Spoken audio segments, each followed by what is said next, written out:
Libra, hi, welcome to my channel. So today we have a reading for you, no particular subject. We're going to do the second half of 2025. We're going to do a 9-card spread.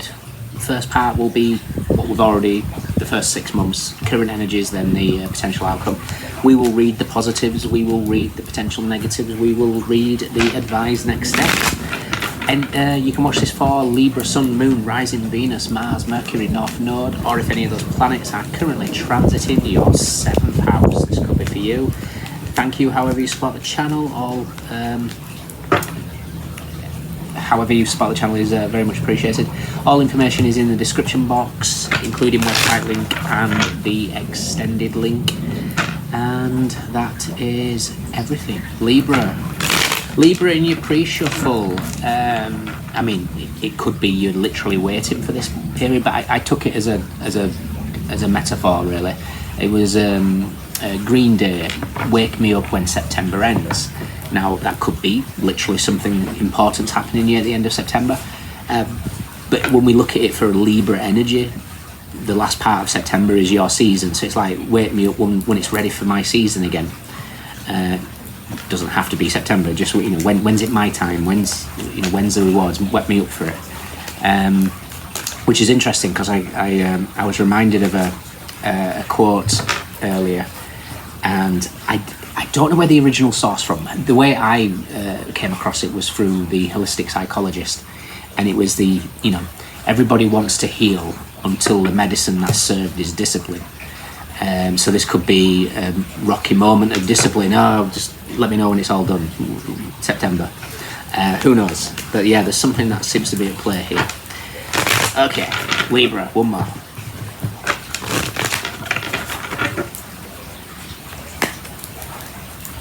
The first 6 months of the year. It's been feeling quite nostalgic, but it's kept you stuck.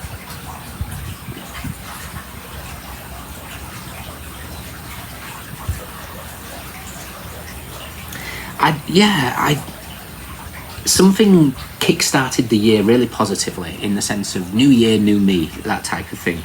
And you've fallen short somewhere, and it could be reflective of, we've got the Hangman. Now the Hangman is Piscean energy. Shadow Pisces is escapism, addictions, it's self-sabotage, mental health issues. Now for you guys, 12th house is Virgo.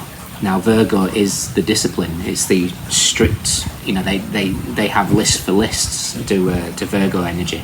Not all Virgos, but it just, the energy of Virgo is discipline, it's the 6th house, it's your daily habits, it's structure. And it feels like something has, I don't know, fallen short, or maybe it just feels a little bit stuck at the moment. Current energy. I wondered if this was going to come through. I was in a little Ayurvedic restaurant this morning, and bearing in mind, I'm not in the Amazon this time around, but one of my favourite songs to listen to, based on the medicine of the jungle, Serenita Bobinsana, the song, came on. I was like, whoa. It's normally something I play on YouTube, never something that plays in a restaurant. And we've now got Neptune and the Moon here, which is the planetary connection of Bobinsana. It's about trust and opening of the heart. And the future energy. Oh, nice. Yes, there's a defeating of the devil, the 10 of Swords. We say no to the devil with the 3 of Swords, the Queen of Swords, Knight of Wands, Page of Cups, 2 of Swords, King of Wands, 9 of Swords, King of Cups, 2 of Cups. Okay, so there's a brand new page that's been laid out in front of you. Now, the devil is in your future.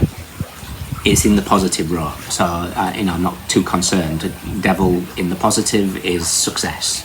Nothing can stop that Capricorn energy of reaching the top of the mountain. They succeed.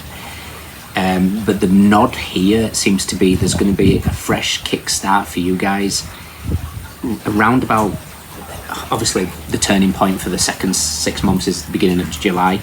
The 10th of July there's the moon in the full moon in Capricorn, and then that kickstart a fresh 6 months of the Capricorn energy. The end of a tough cycle approaches in moonology, and your hard work is paying off. But that's the key, is your hard work is paying off. There's this, if this is like, falling off the horse, getting back up on it again, something is going to give you the boost of energy to complete something. So first 6 months, 6 of Cups can be the six months, literally months. The Cups are months in my opinion. It's the Sun in Scorpio, but it's also very nostalgic. It could be something connected to children, or just very sentimental. Then we have the Fool and the Hangman. So it's like the beginning of the year. I'm on this journey, like new year, new me, and then something has stalled, and it just feels like it's either 12th house, or could be just circumstances. It could be just feeling tired and worn out. And again, wake me up when September ends. That means, from the end of August until the roughly the 21st of September, the Sun in in Virgo is in your 12th house. Now it can be tiring. The Sun in the 12th house is very, very difficult. I know that firsthand now that I'm traveling based on my astrocartography. I'm connecting the dots in terms of when I'm full of energy, when I have no energy, and knowing when to rest, knowing when to pull back, knowing when to push. And it's going to be different for everybody. A lot of people would see some aspects as lazy, and other people at other times would see aspects of you're going to burn out. But it's not. It's finding what works for you. I went to a Mars line thinking, right, Mars, full of energy. And then I was worn out. 2 weeks in, I was just like, brick wall. The Sun was going through my 12th house. And my 12th house is huge. It covers like 2.5 zodiacs, if not just shy of 3. So after a long period of my life, every single year, bit of February, last end of February, all of March, most of April, the Sun's in my 12th house. That's a lot of energy in the shadows. It's a lot of energy in fatigue. But now I know what to work with. I know that if I push, I will pay for it. Always happens. If I don't rest in the 12th house, I pay for it in the first house. So now I know. I go with the ebbs and flows. All the spiritual teachings all boils down to one thing, know thyself. So what works for me might be completely different for you, but it's about knowing you, knowing what works for you. What does your body say? What does your intuition say? But there's something here that feels like falling off of pushing when you should be pushing, or not pushing when you should be pushing. Who knows? The current energies, we have the High Priestess, we have the Four of Swords, and we have the King of Pentacles. The King of Pentacles is the King of Earth. He is the successful energy. And again, we've got this aspect of the Hangman and the King of Pentacles. King of Pentacles is a Virgo energy. It's a Virgo card. So the Hangman representing the 12th house, there's just this energy of running out of steam, not trusting in the flow of something. The Four of Swords is knowing when to rest.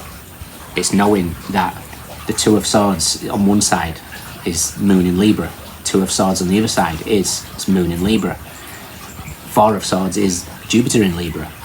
So the Wheel of Fortune will come for you. Wake me up when September ends. Your time will come.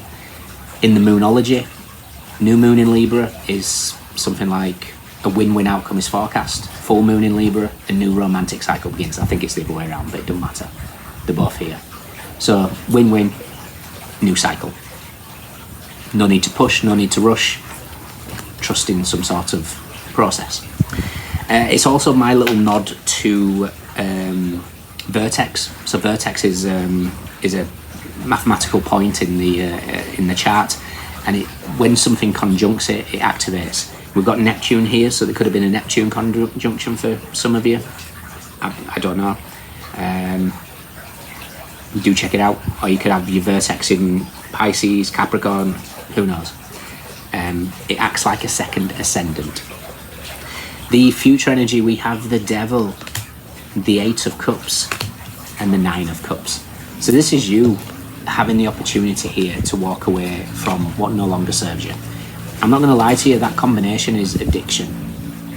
It's alcoholics, it's drug addiction, it's anything that your body's screaming at you, saying no more of, and you not listening. However, Saturn in Pisces energy here is the world meets the Hangman. So Saturn is going to take you straight to the problem, the issue. And there it is. Saturn in Libra wants you to end whatever the escapism is. The escapism could be so many different things. Burying your head in the sand. Not willing to look at something. You know, throwing discipline out of the window when it gets tough. I don't know. But you have an opportunity here to face it head on. Recognise how tiny the devil is compared to the person. Just a little niggling thing in the ear. You know, oh yeah, it'd be so much easier if we ate that cake. Who knows?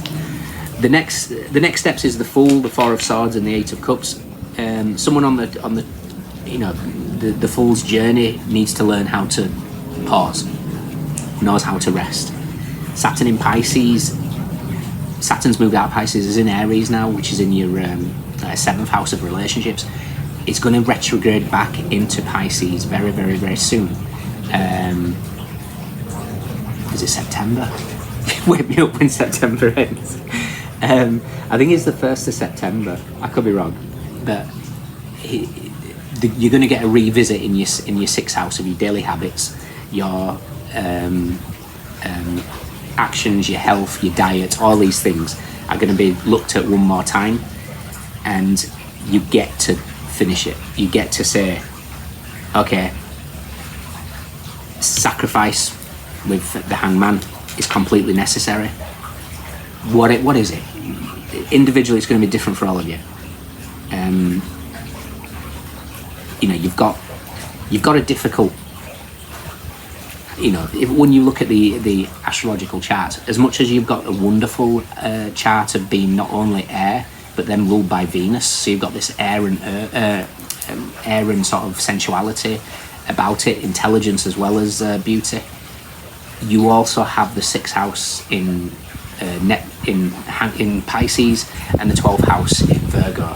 So two of the most difficult houses. 6th house is your daily habits, also your karmic debts, and the house of escapism is, you know, it's in difficult placements. 6 and it's the opposite way around. You know, the ruler of the 12th house is in your 6th, the ruler of the 6th house is in your 12th, and that's easy to fall back onto old ways. It's easy to cut corners. Screaming discipline is this, Libra. 6 of Cups, the High Priestess, and the Devil. For me, there's something that just shifts for you.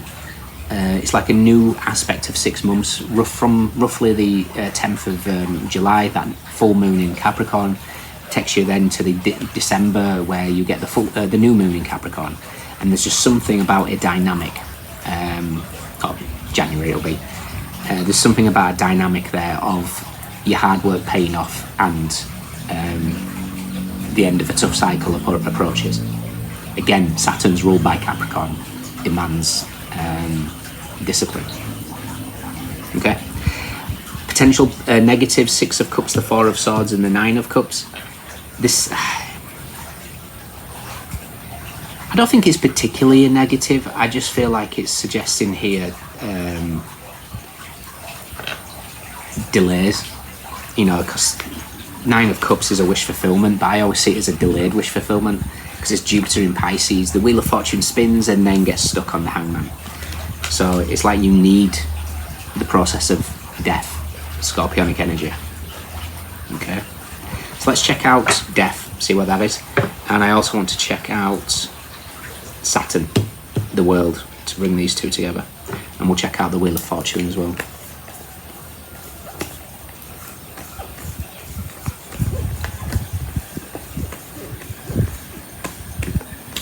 the world is with the 5 of Swords and the 10 of Pentacles. Okay, so Saturn's really giving you some tests in terms of, again, it's all about Virgo house, 12th house. So this could be looking at family dynamics in terms of mental health.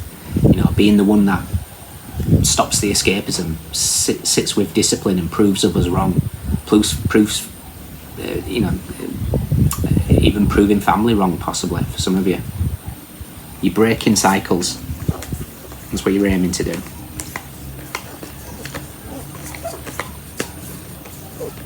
Wheel of Fortune is with the Moon and the Knight of Swords. Yep, discipline.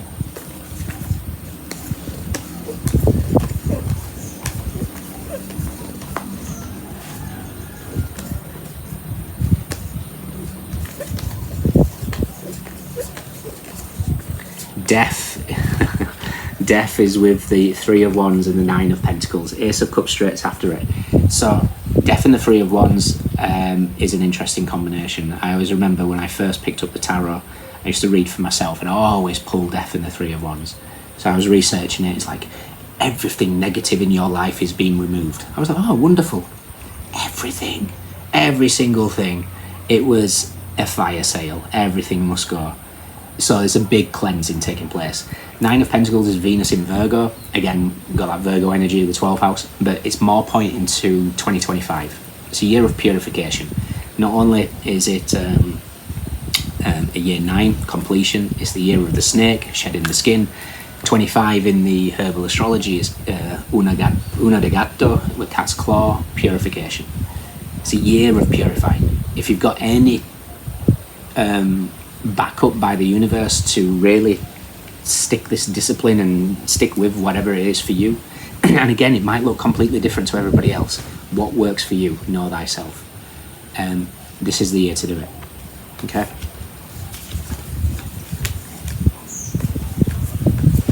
Your final card is the 6 of Wands, the card of success, the card of overcoming the ego. Okay. Discipline outwits the devil, Libra. In your extended, I want to see, to be honest, there's something Bob Insana wants to come through with. So I'm going to take the energy of Bob Insana. Like I say, it's a beautiful master plant of the Amazon. It's heart opening, it's softness, it's trust. It's not swimming up the river, it's trusting the flow of the river, and something that's necessary for you right now. Okay, so we'll take that energy, what we know, what we don't know, recent, past, advice, potential outcome. If you can join me, fantastic. If not, let me know if it resonates. Sun in Scorpio, Gemini, Aquarius, Pisces, Cancer, Pisces, Jupiter in Libra, Capricorn, Saturn in Pisces, Jupiter in Pisces, Sun in Gemini, Saturn in Libra, Moon in Libra, Mars in Gemini, Venus in Cancer, Mars in Leo. Swords, Cups, Pentacles,